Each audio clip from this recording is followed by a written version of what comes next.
ask me how I know. I smiled at them and said she told me so. Everybody asked me how I know. I smiled at them and said she told me so. Everybody asked me how I know. I smiled at them and said she told me so. Assalamualaikum warahmatullahi wabarakatuh. Selamat pagi, siang, sore, malam semuanya. Jadi kenalin, di sini aku Septi. Di sini aku bakalan jadi host pada episode ngobrol santai atau biasa disingkat ngops pada hari ini. Nah, pada kali ini kita kedatangan narasumber yang nggak kalah hebat dan kerennya loh. Jadi di sini kita bakalan ngebahas terkait dengan first impression orang awam ke anak silat. Serem nggak sih? Nah, di sini kita bakalan nambah wawasan dan bakalan tahu nih tentang informasi-informasi yang nggak kita ketahui sebelumnya. Nah, jadi di sini kita kedatangan dua narasumber. Buat yang narasumber pertama dari POV orang awamnya, dari Kak Zidan, bisa perkenalan, mungkin nama, terus fakultas dan angkatan, atau mungkin bisa ditambahi untuk kesibukannya saat ini sedang ngapain sih? Oke, halo teman-teman semuanya, salam kenal, salam hangat.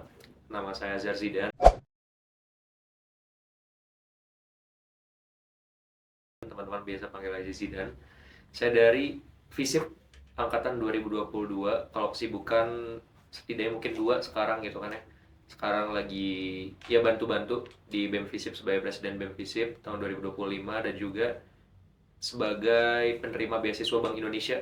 Sekarang jadi lagi cukup aktif juga di Genbi ya, di Genbi di Bank Indonesia. Itu sih mungkin kira-kira.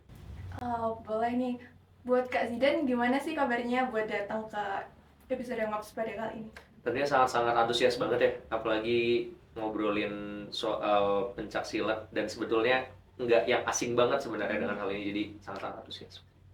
Boleh nih, karena kita udah kenalan nih sama first pemateri kita pada episode Ngops kali ini. Nah, kita lanjut nih, bakalan kenalan sama pemateri kedua kita atau narasumber kedua kita, yaitu dari POV orang pencak silatnya. Boleh Mas Rama buat perkenalan diri, nama, terus fakultas, terus angkatan, atau mungkin kesibukan yang sedang dialami. Oke, thank you Septi. Selamat malam teman-teman. Aku Rama Putrawi Ramadan, dari kebetulan kita satu prodi dari Ilmu Politik angkatan 2022 dari FISIP UB. Nah, sebenarnya kesibukannya nggak banyak. Yang pertama tentu nuntasin skripsi, karena udah semester tua dan sama kayak Zidan sebenarnya aktif sedang bantu-bantu di organisasi juga. Aku ada di UKM PS1 UB selaku ketua umum kayak gitu. Nih, aku boleh nanya gak sih sama Mas Zidan, apa sih yang Mas Zidan tahu tentang pencak silat? Oke, first thing first, kalau misalnya ngomongin pencak silat, itu kan sebenarnya tradisi yang emang mungkin ada di negara kita aja ya gitu ya. Dan banyak banget menurutku, setauku ya, pencak silat tuh banyak banget cabang-cabangnya gitu kan. PSHT salah satunya. Habis itu juga sebetulnya dulu aku makanya aku sebenarnya nggak terlalu asing sebenarnya sama pencak silat. Karena dulu aku pas SMP juga ikut juga silat. Jadi kalau teman-teman tahu itu ada namanya, dulu tuh aku ikut Betada, sebenarnya bela diri tenaga dasar. Basicnya adalah sebenarnya pernapasan gitu kan. Tapi memang berbeda sama PSHT. Terus kalau nggak salah setauku ada beberapa pencak silat lagi dulu pas zamanku SMP. Karena boarding juga ada, aduh namanya apa ya, yang merah, Tapak Suci, dan beberapa pencak silat lainnya juga gitu. Jadi memang pencak silat itu ciri khas warisan tradisi budaya Indonesia aja yang terus sampai sekarang masih sangat-sangat tren dan masih sangat-sangat eksis pastinya gitu. Nah, kan kita udah tahu nih POV pengertian pencak silat dari Kak Zidan. Nah, sekarang boleh nih Mas Rama menanggapi terkait dengan versinya Mas Rama nih, gimana? Oke, sebenarnya aku cukup tahu pencak silat ini dari SD sih sebenarnya, karena memang keluarga aku, ayah dan kakakku itu adalah orang PSHT kayak gitu. Nah, kalau di Jawa Timur, di kehidupanku di Blitar gitu ya, memang pencak silat ini banyak banget tersebar. Bener kata Zidan, ada berbagai pencak silat juga yang tentu beragam dan menjadi warisan yang ada dalam kebudayaan kita. Akhirnya di situ timbul rasa percaya diri juga. Dulu aku ketika SMP ikut pencak silat dan rasanya itu menjadi pride tersendiri gitu sebagai anak pencak silat kayak gitu. Kalau ngomongin keberagaman pencak silat tentu banyak. Seperti tadi kalau di Zidan itu ada namanya Betada, kalau kita di sini ada PSHT, Kerasakti dan sebagainya, itu memang uh, keberagaman ini tentu menjadi semangat tersendiri untuk anak muda terus berkarya, terus berolahraga lah tentunya, menjaga warisan kebudayaan kayak gitu sih. Jadi pencak silat itu sebagai warisan budaya yang emang harus dilestarikan, khususnya bagi kita para generasi muda gitu. Nah, di sini kan kita udah tahu nih pengertian pencak silat dari versinya Mas Rama dan Kak Zidan. Nah, sekarang kita lanjut nih, gimana sih Kak first impression Kakak terkait dengan orang awam yang nyebutnya tuh orang yang ikut silat itu kok serem banget gitu? Oke, kalau dari aku pribadi, sebenarnya kalau aku pribadi enggak ya, aku nggak punya pikiran kayak gitu. Cuma mungkin kalau misalnya aku coba lihat tracking dan lihat presidennya, kadang memang mungkin berbasiskan daerah aja sih. Contoh, memang orang-orang yang memang lahir dan tinggal di perkotaan, mungkin akan melihat pencak silat itu sebagai hal yang wah, kayak serem banget aja gitu tuh. Tapi mungkin kalau teman-teman yang lahir dan tumbuh di daerah, misal Jawa Timur, Jawa Tengah, atau mungkin daerah-daerah lainnya, yang memang apalagi pencak silat itu sangat-sangat subur gitu kan, itu pasti akan melihat itu adalah hal yang bukan hal yang tabu, justru malah hal yang oh itu adalah hal yang ciri khas dan juga budaya yang memang harus turun temurun gitu, yang akan didoktrin oleh orang tua, mungkin keluarganya dan lainnya juga. Itu sih mungkin kira-kira. Baik, jadi kan pencak silat itu sebagai budaya yang memang harus dilestarikan ya Kak. Terus nih tanggapannya Mas Rama gimana nih? Menurut Mas kalau penjelasan dari Kak Zidan itu relate gak sih? Oke, kalau aku memang besar di daerah ya. Nah itu di Blitar, apalagi di dataran Jawa Timur, memang pencak silat itu sesubur itu gitu. Nah itu memang menjadi ciri khas anak muda, kalangan anak muda, bahkan sampai ke orang tua. Jadi dulu aku pernah latihan itu, ada temanku itu ada umur sampai 50 lebih gitu. Nah itu kan sebenarnya sebagai hal yang wajar gitu. Ada di tataran Jawa Timur, Jawa Tengah, bahkan memang kalau pencak silat itu banyak sampai daerah Zidan tadi disebutkan juga, itu memang banyak dari berbagai daerah kayak gitu sih. Sebenarnya kalau serem sih enggak, karena memang cara melatihnya aja, cara melatihnya memang kayak gitu. Tapi kan implikasi atau dampaknya dari latihan yang berat itu juga menjadikan diri kita semakin kuat, contoh secara fisik, secara kerohanian kayak gitu sih dari aku. Jadi emang pada dasarnya pencak silat itu dibuat seperti itu emang ada dampak positif gitu ya Kak.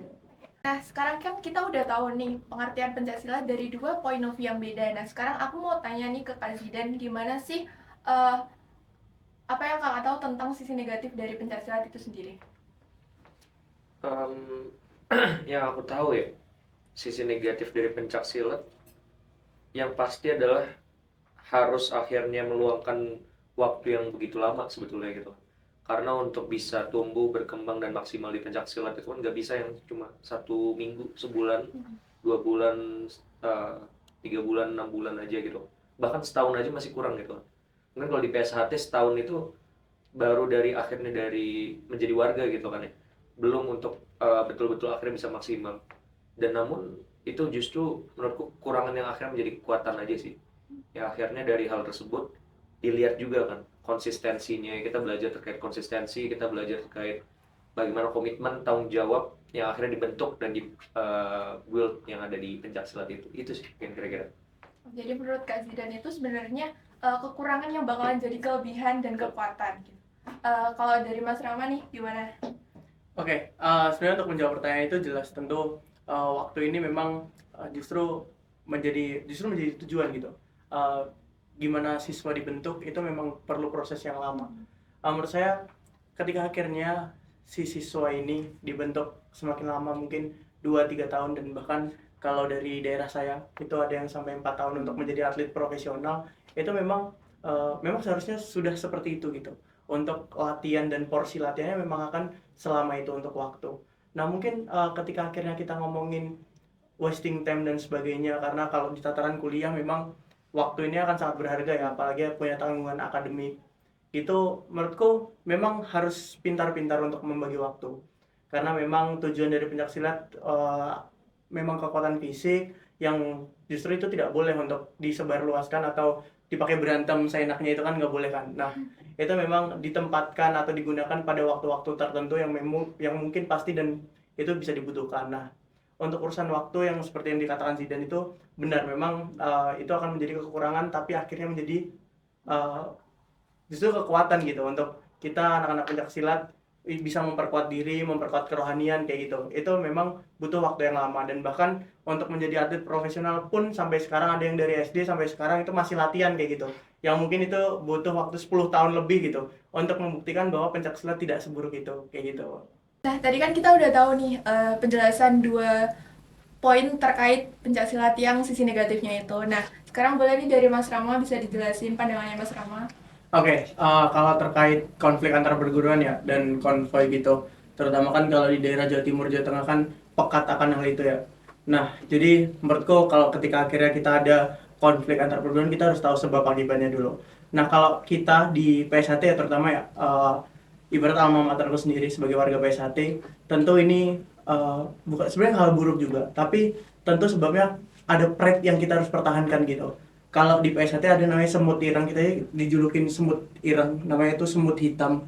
Jadi kalau semut hitam itu satu kesusahan, semuanya akan membantu, semuanya ikut susah gitu. Nah, kalau ada saudara kita yang kena apes di jalan dan sebagainya, tentu kita sebagai saudara juga nggak mungkin tinggal diam gitu. Nah, mungkin itu sih adanya konvoy, terus adanya konflik perguruan memang ada pemicunya. Bener kata Zidan tadi, kalau memang di konflik itu nggak cuman soal pencak silat, tapi di berbagai tempat juga konflik. Pun kita yang punya teman gitu kan ada konflik juga kan, konflik internal. Kayak itu di pencak silat memang ya namanya isinya pendekar semua gitu. Kalau konflik nggak berantem gitu kayaknya rasanya ada yang kurang gitu. Tapi di sisi lain memang ada pride yang harus kita jaga, ada rasa persaudaraan yang harus kita lestarikan gitu.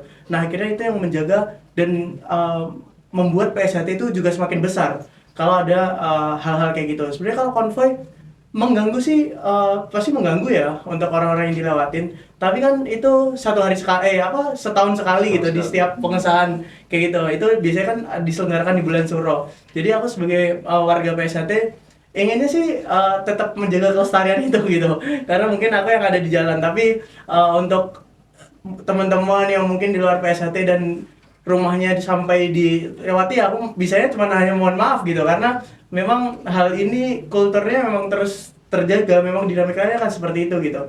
Itu mungkin ibarat kalau kita ngomong hari rayanya wong Esa, hari rayanya orang Esa gitu, untuk menyambut adik-adik kita yang itu baru disahkan atau dikukuhkan menjadi warga PSHT kayak gitu sih. Itu emang tradisi kita aja kayak gitu. Jadi buat yang konvoy itu emang suatu tradisi yang biasanya tuh terlestarikan dan bakalan diadakan setahun sekali gitu. Iya, betul kayak gitu. Nah, tadi kan kita udah bahas yang negatif-negatif nih terkait pencak silat. Nah, boleh nih Mas, sekarang kita bahas yang positif-positif tentang pencak silat. Boleh dari Kak Zidan dulu. Oke, yang paling pasti pertama, karena kalau misalnya pencak silat itu sangat-sangat melibatkan fisik, kebugaran, habis itu juga olahraga, pastikan persiapan preparationnya pasti ada, biasa lari, push up, hal-hal kayak gitu. Itu bukanlah hal yang tabu dan bukanlah hal yang jarang gitu kan. Itu pasti dilakukan. Yang paling pasti dalam segi kesehatan itu pasti akan sangat menunjang banget dalam pola tubuh dan lainnya. Lalu yang kedua tadi, kalau misalnya melihat soal waktu, intensitas yang lama, pasti konsistensi itu sangat-sangat ditantang banget. Lalu rasa untuk akhirnya konsisten dan juga tanggung jawab, komitmen, itu akan sangat-sangat ditanamkan banget. Nggak bisa tuh kalau misalnya cuma 6 bulan terus cabut, akhirnya harus benar-benar setahun, setelah setahun itu harus dilanjutkan lagi menjadi pengurus dan lainnya. Itu akan sangat-sangat terbangun jiwa itu. Lalu yang ketiga, yang paling pasti rasa solidaritas dan rasa persaudaraan itu sih. Rasa kalau misalnya sebetulnya kita ternyata masih punya saudara-saudara lain selain saudara kandung kita mungkin di rumah, atau kita ternyata masih punya rumah lain selain rumah kita yang ada di rumah. Itu kan kita punya akhirnya ikatan darah, mungkin nggak satu darah, tapi punya ikatan batin aja gitu yang kuat, yang mungkin nanti sampai kita tua yang akan terus berlanjut. Itu sih mungkin. Jadi ibaratnya itu pencak silat itu sebagai rumah kedua gitu ya Mas? Bisa jadi. Boleh nih kalau dari Mas Rama, gimana implementasinya kalau buat yang saat ini? Ajaran positif dari pencak silat mungkin? Oke, tentu karena kita pencak silat ya, tentu bisa menjaga diri sendiri gitu, karena setiap harinya kalau kita di BSAT ada seminggu 3 kali, bahkan ada yang seminggu full gitu untuk latihan kayak gitu. Nah, itu tentu kalau di jalan atau ada apa-apa gitu bisa lah kita menjaga diri sendiri, apalagi kan kalau per hari ini memang banyak kasus-kasus pembegalan dan sebagainya. Itu membuat diri kita kurang aman juga ya di jalan, apalagi teman-teman perempuan gitu yang sekarang punya aktivitas sendiri untuk kesibukannya. Nah, tentu pencak silat ini sebagai jawaban kalau kita malam-malam di jalan atau kita bepergian dan sebagainya itu bisa menjaga diri sendiri kayak gitu. Nah, tentu buat aku sendiri karena memang aku tidak punya kuantitas keluarga yang banyak. Jadi pencak silat dan PSHT terutama itu menjadi jawaban atas doa-doaku. Jadi kalau kita nggak punya teman atau nggak punya saudara yang terlalu dekat gitu, nah persaudaraan yang ada di PSHT itu kuncinya gitu. Kita yang nggak kenal, kalau kita punya alma mater yang sama, di jalan langsung berjabat tangan. Nah itu orang yang nggak kenal aja bisa loh berjabat tangan gitu, saling membantu dan sebagainya. Itu menjadi kunci kenapa pencak silat tetap ada sih. Karena memang rasa saling memiliki, rasa kebersamaan, solidaritas dan konsisten yang telah disebutkan Zidan itu masih ada gitu. Untuk bahkan kita sampai adik-adik kita nanti gitu. Itu memang ajaran dari pencak silat itu sendiri gitu. Memang kalau aku di PSHT tersendiri memang hal itu terus ditanamkan, terus didoktrinkan akan hal apa. Nah, ketika kita menjadikan saudara kita hal yang lebih baik, tentu hal yang lebih baik ini juga akan tertularkan ke generasi-generasi selanjutnya kayak gitu sih dari aku. Jadi emang pada dasarnya itu ada hal baik yang harus diteruskan. Iya, gitu ya, Mas? kayak gitu emang dari pencak silat emang seperti itu kayak gitu. Nah kan kita udah dari 5 pertanyaan nih. Nah kita sekarang mau lanjut ke question box dari followers kita di Instagram nih. Boleh ditampilin? Nah ini ada pertanyaan pertama dari @theorip nih. Mau tahu alasan kakaknya ikut silang? Dong, boleh dari Mas Rama nih, gimana? Oke, aku mau coba ya. Aku mau jelasin tarik mundur dulu. Kenapa akhirnya aku ikut silat? Karena memang aku terlahir dari keluarga pencak silat. Jadi ayahku memang warga PSHT dan kakakku juga. Jadi memang PSHT itu memang ada di subur di dalam doktrin sosial keluargaku. Jadi awalnya dulu aku mikir, kok mau ikut pencak silat dipukulin, ditendangin kayak gitu. Nah, tapi ketika akhirnya aku semakin besar dan tahu akan persaudaraan di pencak silat itu seperti itu, jadi rasanya aku harus ada dalam bagian ini gitu. Karena jadi aku punya kakak hanya satu dan memang aku anak laki-laki terakhir gitu. Rasanya kalau aku tidak meneruskan terah keluarga atau kultur keluarga, dinamika keluarga yang seperti itu, rasanya ada yang kurang gitu. Makanya ketika keluargaku memang PSHT dan aku akan tetap menjaga darah PSHT itu lahir dari keluargaku kayak gitu sih kalau dari aku. Oh, jadi emang ada darah yang emang harus dilanjutkan. Iya, gitu ya? kayak gitu. Boleh nih dari selanjutnya. Dari @kli__archive. Ikut latihan silat itu berat gak sih? Aku atau Zidan? Oh, boleh Kak Zidan nih. Oke. Sebenarnya aku kan sebenarnya nggak yang panjang banget ya ikut silat ya. Dulu tuh ikut silat di SMP karena itu pun ya 3 tahun lah gitu kan. Waktu itu di Betada itu gitu kan. Memang sebetulnya kalau misal waktu itu aku latihannya emang seminggu sekali gitu kan. Seminggu sekali, biasanya itu ada jam ekskul biasa di hari Kamis sore. Waktu itu karena pertama mungkin karena FOMO juga ya. Teman-teman itu waktu itu jadi di sekolahku ada yang silat, ada taekwondo, ada karate gitu kan. Dan itu tuh asik aja pas pengenalan ekskul tuh. Pas pengenalan ekskul semuanya tiap-tiap ini masing-masing pada nampilin dan nunjukin dan pengen ada di posisi itu aja juga sih gitu kan. Saat pas hari Kamis, pas mau ekskul akhirnya latihan gitu kan. Dan latihan silat itu berat apa enggak? Menurutku ya cukup berat, apalagi kalau ngomongin soal fisik dan lainnya gitu ya. Apalagi dipukulin, habis itu harus betul-betul menjaga fisik banget. Itu pasti yang paling berat sebenarnya konsistennya aja sih. Itunya sih paling. Jadi emang harus menjaga konsisten, gimana kita harus latihan terus-menerus Ya, di waktu yang nggak sama malas gitu ya. gitu ya. Boleh nih pertanyaan berikutnya. Dari @fast.ch. Mau tahu manfaatnya ikut silat itu apa aja sih? Boleh nih Mas Rama di-spill. Oke, kalau dari Zidan tadi bisa tampil di sekolah, di demo ekskul gitu ya. Kalau aku tentu kalau kita ada di Jawa Timur, ya aku pengen menjaga diriku sendiri sih sebagai bentuk tanggung jawab aja atas dasar kehidupanku. Jadi ketika nanti ada apa-apa di jalan atau ada kebutuhan mendesak gitu yang mengharuskan ya memang ini berantem dan sebagainya, itu menurutku memang silat ini kebutuhan, jadi manfaatnya akan sampai ke situ gitu untuk menjaga diriku sendiri. Nah jadi aku ketika bepergian atau aku per hari ini memang kuliah di Malang, itu aku udah nggak takut akan hal apapun gitu, untuk menjaga diri dan sebagainya. Jadi kalau ada berita-berita begal dan sebagainya, oh tentu aku tidak khawatir akan hal itu karena aku punya basic pencak silat yang mungkin bisa diaplikasikan ke keadaan mendesak kayak gitu aja sih, simpel aja. Jadi sebagai sarana buat melindungi diri sendiri gitu ya, Iya, Mas? betul. Boleh nih dilanjut ke pertanyaan berikutnya. Dari @rizky_handa_. Kenapa terkenal suka keroyokan padahal di gelanggang tandingnya 1 versus 1? Boleh nih, Sarap nih. Mas Rama. Oke, Gimana? aku jawab ya. Kenapa terkenal suka keroyokan? Nah, ini kalau orang pencaksilat pasti tahu gimana semut ireng itu berjalan, gimana semut hitam itu menjalankan tugasnya gitu, sebagai sesama semut hitam. Di PSAT tentu memang aku sangat setuju ketika di gelanggang tarungnya 1 versus 1. Sebenarnya nggak ada yang ngomong juga ketika di jalanan tawuran, keroyokan dan sebagainya, nggak ada. Banyak kok bukti pencaksilat itu tetap kita duelnya 1 lawan 1 dan sebagainya, itu ya sebagai bentuk tanggung jawab aja ketika laki-laki ya versus laki-laki. Nah kayak gitu. Aku justru kurang suka dengan diksi keroyokan ini karena banyak prestasi, tentu Indonesia banyak meneruskan prestasi di kancah dunia tentu, untuk gimana pencaksilat itu hadir sebagai warisan budaya yang bagus gitu. Mungkin kalau ngomongin keroyokan itu oknum kali ya, oknum. Bahkan di luar pencaksilat tuh banyak oknum yang suka keroyokan juga. Nah kalau keroyokan dari segi pencaksilat itu sendiri, mungkin seperti yang tak sebutin tadi, kalau ada saudara kita yang sakit, ya sebagaimana pantas kita membiarkan saudara, tentu tidak pantas. Makanya apa yang bisa kita lakukan ya kita lakukan untuk membalaskan itu, kayak gitu aja.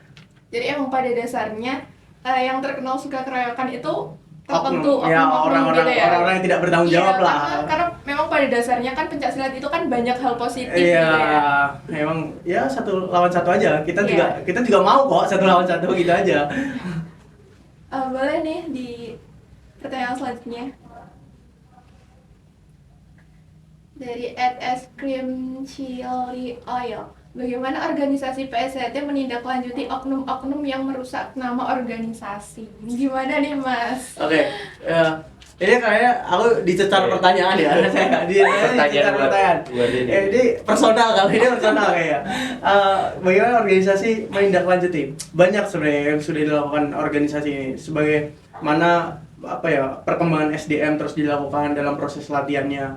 Terus banyak juga gimana kurikulum melatih itu hadir dalam PSAT juga. Nah, sebagaimana ketika kita ada tahu satu orang mungkin yang merusak nama organisasi, kita tidak akan pernah mengalahkan rasa persaudaraan. Jadi kalau di PSAT ada dan itu api-api sampean ikut tetap dulurku, sa-LLE aku, ya aku tetap dulurmu gitu. Itu kalau di bahasa Indonesia kan, sebagus-bagusnya kamu itu tetap menjadi saudaraku, sejelek-jeleknya aku ya tetap saudaramu, kayak gitu. Nah itu memang jadi untuk menindaklanjuti oknum-oknum ini, kita nggak bisa untuk mukulin dan sebagainya, memang nggak bisa, karena masa kita mukulin saudara kita sendiri gitu. Jadi memang basicnya memang sampai ke batas ngingetin aja. Kalau memang diingetin sudah tidak bisa, ya mau gimana lagi gitu ya. Karena akan kembali ke organisasi atau kembali ke diri masing-masing itu. Tapi ada satu dua kejadian memang sampai dikeluarkan itu memang ada, tetapi hal itu secara administrasi lah dikeluarkan. Tapi untuk rasa persaudaraan secara batiniah itu tetap terjalin karena gak ada bedanya. Asal kita pernah latihan bersama, kita dalam alma mater yang sama, tentu rasa persaudaraan kita tetap hadir dan ada di dalam kita dan dalam kesampaian, kayak gitu aja. Nah, tadi kan kita udah bahas nih dari sisi negatif dan sisi positif dari pencaksilat itu sendiri. Terus kita udah baca-baca ini dari question box dari teman-teman kita yang ngasih pertanyaan di Instagram. Nah, sekarang boleh nih dari Mas Rama dan Kak Zidan buat harapan ataupun pesan buat pencaksilat ke depannya itu harus gimana? Boleh dari Kak Zidan dulu. Ya, kalau dari aku pribadi, pertama yang paling pasti di pencaksilat tadi mungkin disampaikan juga ada oknum-oknum yang ada gitu kan. Jangan sampai perilaku kita menciderai apa yang layaknya dan seidealnya tidak dilakukan gitu kan di dalam organisasi pencaksilat apapun itu, PSHT pun yang lain-lainnya juga. Setidaknya jika kita nggak bisa membenahi dan mengubah orang lain, setidaknya membenahi diri kita pribadi aja masing-masing. Dan juga harapannya ke depan bahwa pencaksilat ini adalah warisan leluhur bangsa. Harapannya sampai anak cucu kita itu masih akan terus-terus sangat untuk eksis dan masih akan terus-terus untuk terjaga warisan-warisan budaya-budaya dan nilainya. Dan juga untuk atlet-atlet pencaksilat Indonesia semoga dapat bisa tampil tak hanya di kancah daerah namun nasional hingga internasional. Mungkin akan mengharumkan nama Indonesia juga di dunia internasional seperti itu. Boleh nih kalau dari Mas Rama gimana? Oke, senang rasanya ya. Kalau tadi udah disampaikan Zidan gimana sebenarnya orang di luar pencaksilat itu gimana mandang pencaksilat kayak gitu. Nah, sebenarnya harapanku untuk teman-teman pencaksilat nggak cuma PSHT, tapi di luar PSHT pun juga tentu kita harus tetap menjaga gimana ajaran-ajaran pencaksilat itu terus dilakukan karena nggak mungkin pencaksilat mengajarkan keburukan, nggak mungkin pencaksilat mengajarkan kebatilan. Jadi seperti yang diajarkan oleh pencaksilat masing-masing, bagaimana hal baik, gimana budi luhur, gimana tahu benar dan salah itu terus dilakukan. Nah, harapanku juga sebagaimana orang pencaksilat, jadi harus tetap menjaga semangatnya, harus tetap menjaga motivasinya, karena pencaksilat adalah bagian dan warisan dari negara kita, negara tercinta Indonesia, untuk membuat prestasi terus lebih lanjut sampai kancah internasional, bahkan itu menjadi kekuatan atau identitas sendiri bagi negara kita, Indonesia, kayak gitu aja sih. Jadi emang harus dilestarikan turun-temurun banget gitu ya. Iya, kayak gitu. Nah, kan kita udah tahu nih harapan dan emang motivasi-motivasi positif dari Mas Rama dan dari Kak Zidan. Nah, jangan lupa nih teman-teman buat bisa diresapin, buat bisa dimasukin ke hati kita buat agar menjadi pribadi yang lebih baik nantinya. Nah, jadi teman-teman juga bisa menambah wawasan dari pengetahuan-pengetahuan yang udah dikasih tahu dari Mas Rama dan Kak Zidan. Tapi sayang banget nih teman-teman, waktu ngobrol-ngobrol kita sampai sini aja. Jadi kita bisa ngobrol-ngobrol di lain waktu mungkin ya Mas. Oke, Kita bisa tenang. ngobrol-ngobrol lagi, bahas-bahas tentang materi yang nggak kalah menariknya dan nggak kalah positifnya dari materi pada saat ini. Tentunya terima kasih buat pemateri-pemateri kita, yaitu Mas Rama dan Kak Zidan yang emang udah meluangkan waktunya buat nemenin aku ngobrol-ngobrol terkait pencaksilat di sini. Terus aku selaku host pada ngobrol santai pada hari ini, aku mohon maaf apabila ada kesalahan kata di dalam diskusi kita kali ini. Jangan lupa di like, comment, share, dan di-upload dimanapun, dan kita jangan lupa untuk melakukan hal-hal positif yang emang udah dikasih tahu sama Mas Rama dan Kak Zidan. Sekian dari aku. Jangan lupa tonton ya guys. Dadah.